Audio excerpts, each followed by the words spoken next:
Greetings. Welcome, everyone.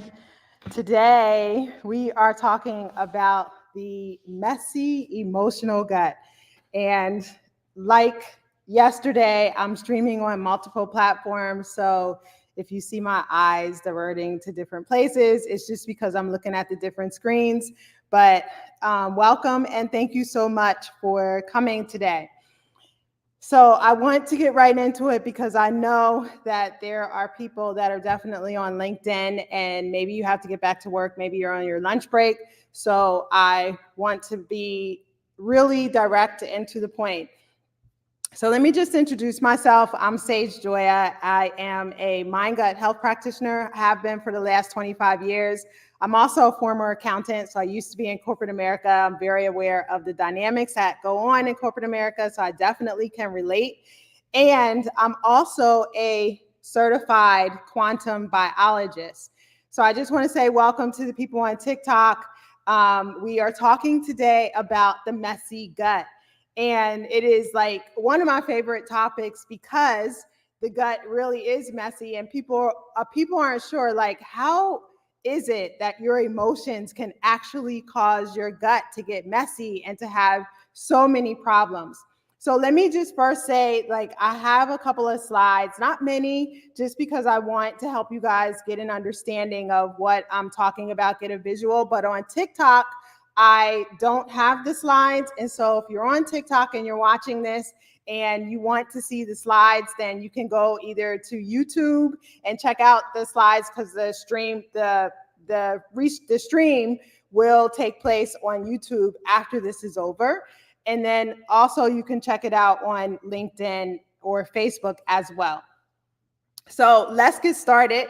And let's just talk about, like, how is it possible for you to have a messy gut from your emotions? And I just want to show a slide right here. And this is like one of my favorite slides because what you have here is, we all know about the mind-gut connection. We've heard about the mind-gut connection.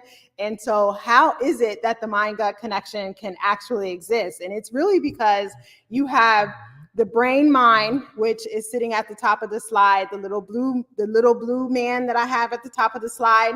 And then you have the gut mind, which is actually at the bottom. And that's actually an image of a colon.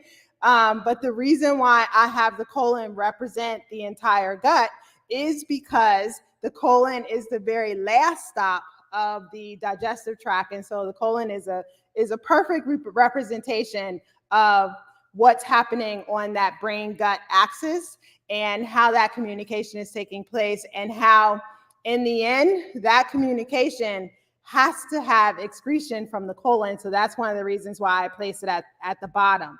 But with this mind gut connection, it's a looping conversation that is taking place every day, all day long, where you have something that you're thinking about in your mind, and then it is communicated to the gut because of the brain gut axis, and vice versa. You have something that's being communicated in the gut, and then it translates to the mind because of that looping conversation that's happening on the gut brain axis. So that's one of the reasons why when you ask yourself the question, how is it that you can have emotion that is traveling through the gut tract? And it's definitely because of that gut brain axis and that looping conversation that's taking place. So let me just go a little bit deeper in terms of the brain gut axis and how it works. So you are perceiving something. So right now, like, you're watching me on the live and you're probably thinking to yourself, okay, what is this lady talking about that looks like a little girl? And you're perceiving that about me, and then it's causing an emotion. And you're thinking maybe, like, does she have enough experience to talk to me about this? And yes, I do. I've been doing this work for more than 25 years. And you might be thinking those kind of thoughts. And then what happens is that thought turns into an emotion. And that emotion is going to turn into a chemical that is then going to travel through the body. That chemical is called a neuropeptide, and that neuropeptide is a signaling molecule. And what makes it so great about it being a signaling molecule, as it travels through the body, it is looking for a receptor that's on a cell that where it can communicate that information to the cell so that the cell can then say, okay, this is how we're feeling. Hello, are you listening? This is how we're feeling. And that's how the communication takes place between the brain and the gut and the gut and the brain, that looping conversation. It's because of the neurotransmitters and the receptors that are inside of the body that have that communication, that exchange. And once that exchange takes place, a biological response happens inside of the body. And that is how actually emotion can turn into matter inside of the digestive tract. And so that is how emotion can translate inside of the digestive tract. So then let's just move on and let's talk about how these emotional triggers can affect your ability to be able to go to the bathroom. Because most often when you're having these emotional triggers, they are causing a level of stress inside of the body. And when you have stress that's taking place inside of the body, instead of the body having the ability, particularly the digestive tract, having the ability to focus on the task at hand. So maybe the stomach is trying to finish churning the food so it can send it to the small intestine. But now all of a sudden, because you have stress, the stomach has to redirect and it goes to another task, which is trying to manage the stress that's inside of the body associated with the emotion. Or let's just say that your small intestine is trying to extract the nutrients from the food that has been in the digestive tract.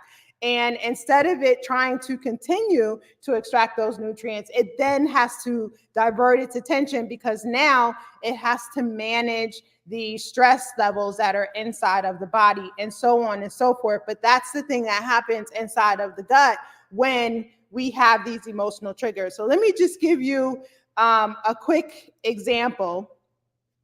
So I have a client, I have actually many clients that I have worked with on this. And one of the things that happens to come up a lot with clients, particularly that are I have this either with stay-at-home moms or I have this with people that are in corporate America and they're really trying to digest their position in corporate America. And most often I'm working with somebody either on the C-level or in the management level where they're trying to manage their emotions and it's not working out. And one of the things I see very often is that these people participate in the binging and purging process.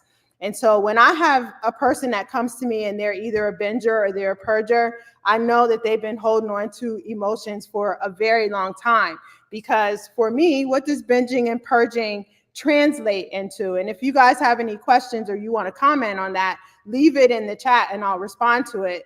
But binging and purging translates into, I don't feel like I'm enough. And so since I don't feel like I'm enough, I'm going to overload my system with food. And then because I still don't feel enough, I'm going to then purge that food from my system because it makes them feel like they have some sense of control and power in their life. But then at the same time, once they're finished with that binging and purging process, sometimes they feel really guilty and really bad on the inside. And that's a perfect example of how your emotions can cause your digestive tract to become messy. Because if you're in that process of constantly binging and purging, taking in food and then trying to hurry up and excrete it from the body, and instead of waiting for it to go through the digestive tract naturally and then excrete that waste from the body, the person is not allowing that digestion to take place and they're just automatically bringing it back up through the oral cavity. And so that is one of the biggest ways to have a messy gut, because binging and purging is very, very hard on the body.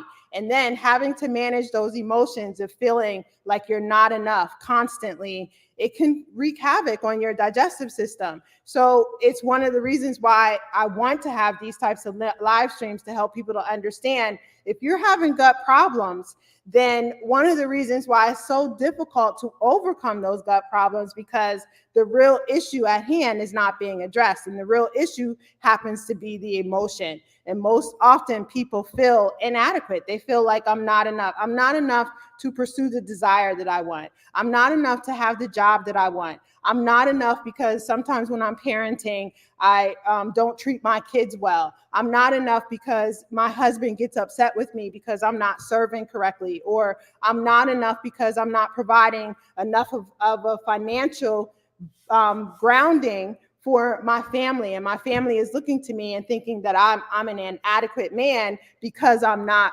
bringing forth what my family is looking for financially. So there's many reasons why people will feel like they're not enough, but these types of emotions will make a person feel like it'll just really damage the digestive tract. Because the thing that people really don't know about the digestive tract is this. Now, I know the people on TikTok can't see my slide, but I'm going to put a slide up. And again, if you feel like you can, then definitely head over to LinkedIn or YouTube or Facebook and catch the live stream there so you can see the slide.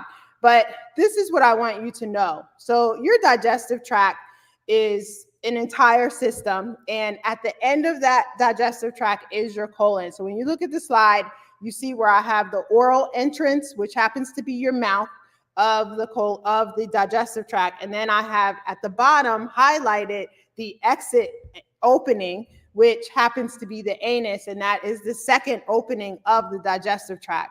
And most often, people are unfamiliar with the colon because in our society, we actually try to stay away from the colon. People think it's like a really icky organ and it shouldn't be talked about. And if you're having problems going to the bathroom, then you have psychological problems. And truth be told, that's not true. If you have problems going to the bathroom or you're having gut dysfunction in the body, it's not because you have psychological problems. It's because you're probably having an emotional situation that you have to deal with, and it's difficult to deal with. Therefore, your body is expressing it through the digestive tract.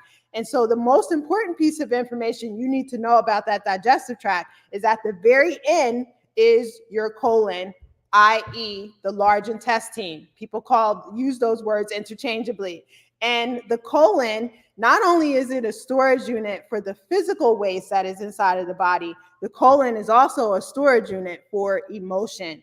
And most often when people are having difficulty with their digestive system, like I love SIBO people because often when I get a person that has had SIBO or they're in the process of working toward trying to rid themselves of SIBO, they're taking a lot of antibiotics, and that can wreak havoc on the digestive tract.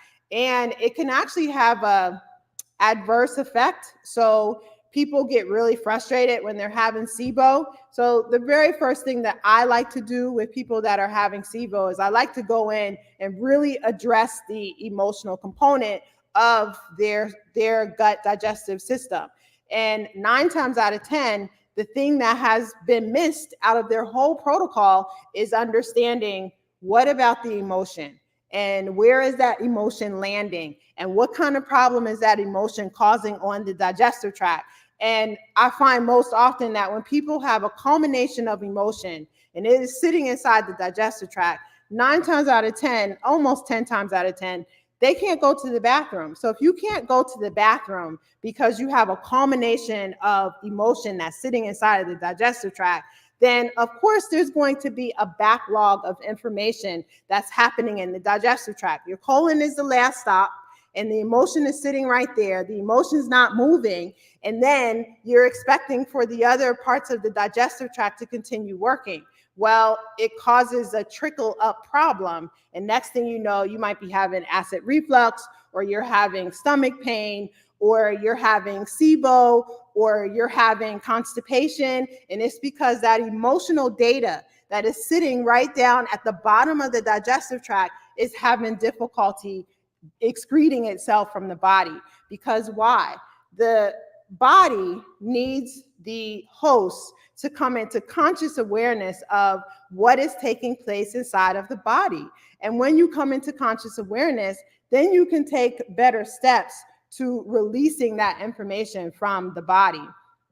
So I think it's really important for you to understand what the digestive tract looks like and what role each organ looks like, and remembering that the colon being the last organ on the digestive tract that everyone likes to forget about because they think it's a stinky, dirty organ, that is the organ that is holding the emotional data. And that emotional data needs to go through digestion in order for you to really have the success that you're looking for in terms of your gut health. So that's something that I really, really want you to remember. So then the next thing I want to do is pull up another slide here so that you can see what does the colon actually look like.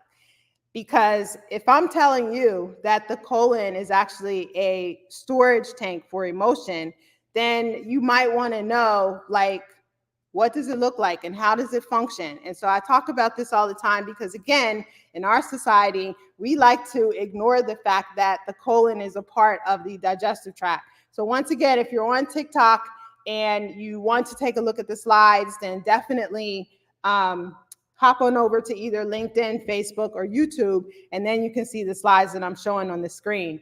But here is your large intestine, which is also known as the colon, and this is where your storage tank of emotion is happening, that emotional data. So you have emotional data sitting there, and you also have physical data that is sitting right there in that storage tank. And so you want to be mindful of how it's working and where the pain is coming from, because sometimes when you have pain on your right hand side of your abdominal cavity, well, if you look at the screen, you can see that's where the cecum part of your large intestine is taking place, is actually sitting right there physically. And so you'll see on the screen where that ileocecal valve is, which is close to the cecum. That ileocecal valve is actually connected to the small intestine where the SIBO is happening. So it is so normal when you think about it for the SIBO to have problems for the small intestine to have problems with SIBO, because if you have a backlog of physical or emotional data that's sitting in the cecum of the colon, it's going to be very difficult for the small intestine to send the rest of that liquid material into the large intestine so that you can have some success with moving that waste material out of the body. But because that's not happening in a timely manner, then you have a backlog of data, and it's so easy for the small intestine to have bacterial overgrowth because there's no flow happening, because your large intestine is full of physical and emotional data. So that's what I really want you to take away today, is understanding where that pain is coming from and what is involved in that pain. So if you have pain on your right side, then you know that your cecum is having problems in the large intestine. If you have pain on your left side, then you know in the image that I have on the screen, there is a problem with your sigmoid. Most often, a lot of information, a lot of data is backlogged into the sigmoid area of the colon. Why? Because people aren't moving waste timely from the body. And so it can cause a lot of difficult problems. Just recently, yesterday actually, I posted a video that talked about Ozempic. And Ozempic is such a popular medication because people are using it for diabetes and they're using it for weight loss. But what people don't understand about Ozempic is that it actually slows stomach emptying. And when you have a medication that is slowing stomach emptying, that's called gastroparesis, then it can cause difficulty in the rest of the digestive tract. And one of the things that happened with Ozempic recently is they're being sued because an individual experienced colon death in a section of her colon.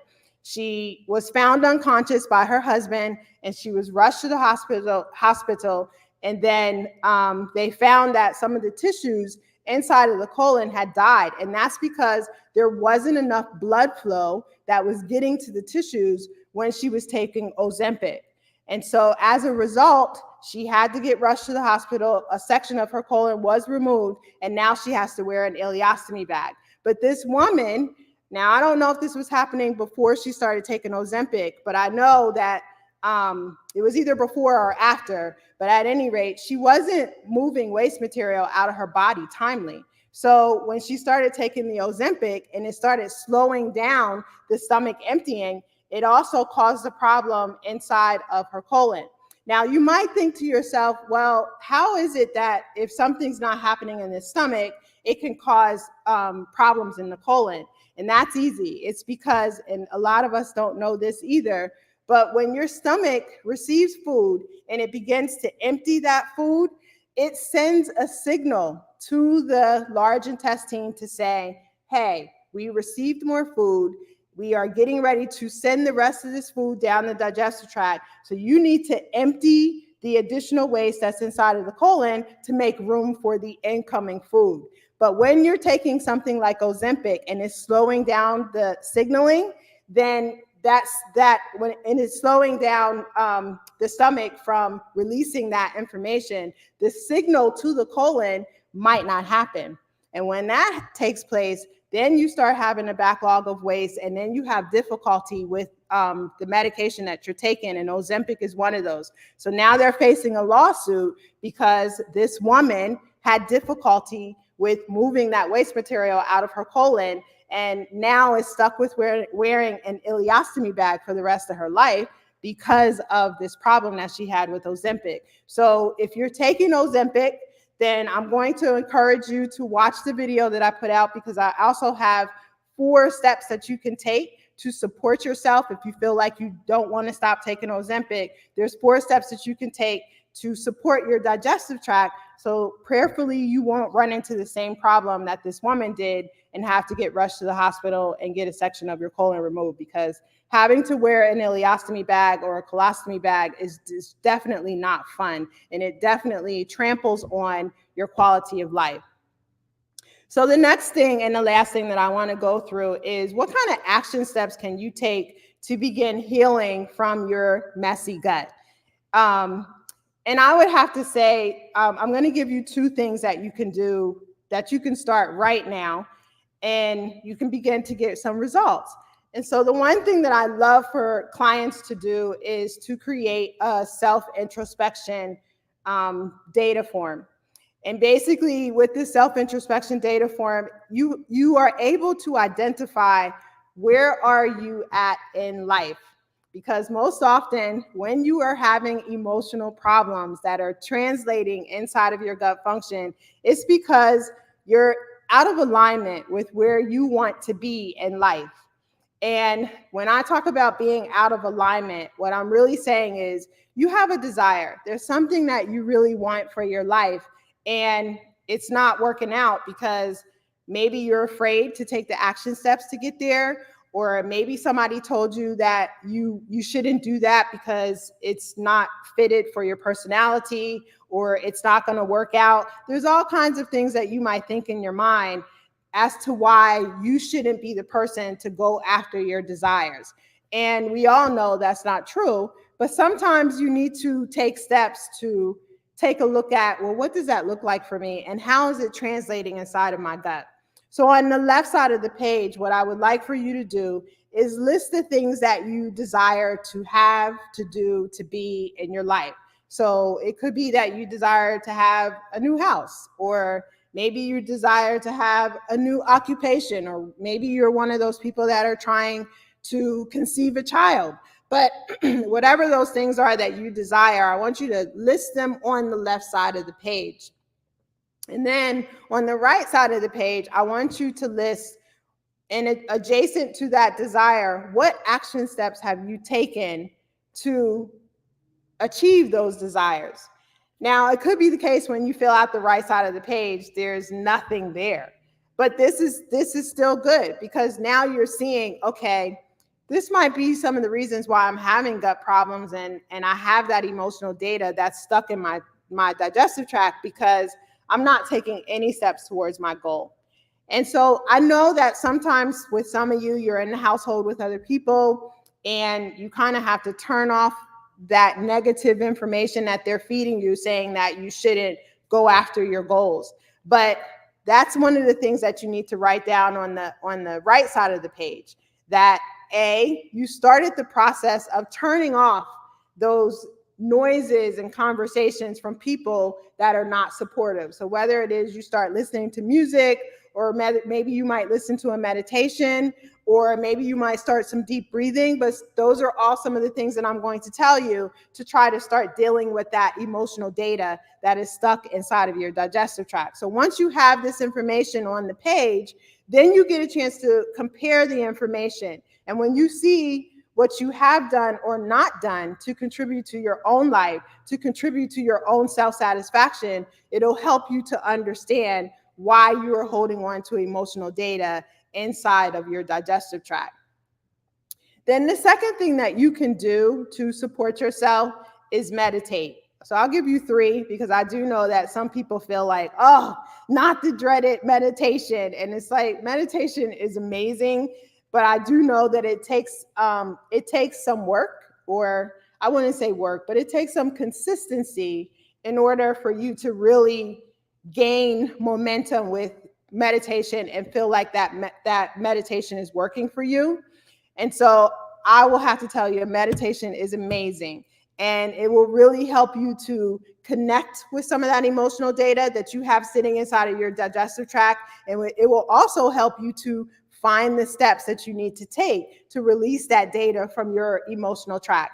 And it will help you with so many other things. It depends on what it is you're asking for, or when you just sit and the silence and the stillness and you allow the information to come to you, it's an amazing process. So I do encourage you to try your best. And let me help you understand that meditation doesn't always mean like sitting there and you're just like you don't have to do it that way. It could be the case that you're just sitting outside and you're looking at the flowers and the trees and you're feeling the wind blow, or you're sitting in the sun, or it could be the case that you take a nice hot bath and you place a candle in the bathroom and you stare at the light in the candle. Those are all forms of meditation that will help you to connect with that emotional data and start to try to source it and release it from the body.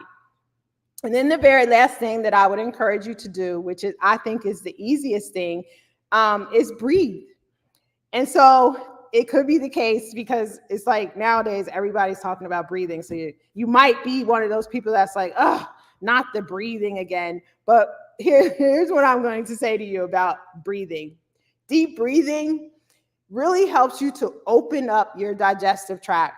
I mean, seriously, I've been doing this work for more than 25 years, and I will tell you that deep breathing is one of those practices that is really, really helpful for the digestive tract. So you can sit in a room, or I also would encourage you, when you're on the toilet, definitely do some deep breathing, because it'll help you to release that physical waste from the body much easier. Now, is this something that you need to practice in order for you to get the results? Yes. Just like the other 2 things that I talked about, you do need to employ a practice so you can release this information from the body.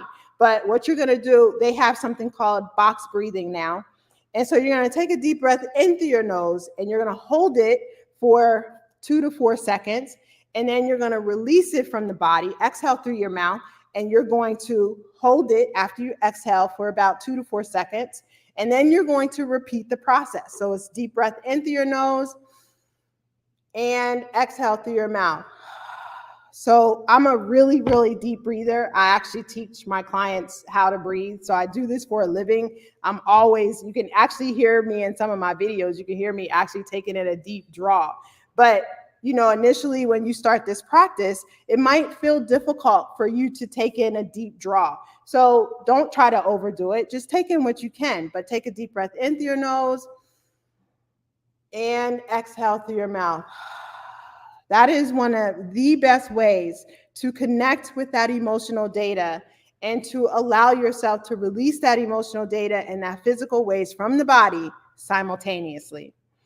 So that's it for today. I'm going to actually do another live later on this afternoon. I'll have a different topic, but I'm going to keep repeating some of the same things, because I want you guys to understand the power that you have inside of your digestive tract with it holding on to that emotional data, and it's holding on to physical data, but the power that you have to release it, to become consciously aware of what's happening inside of your body and then releasing it.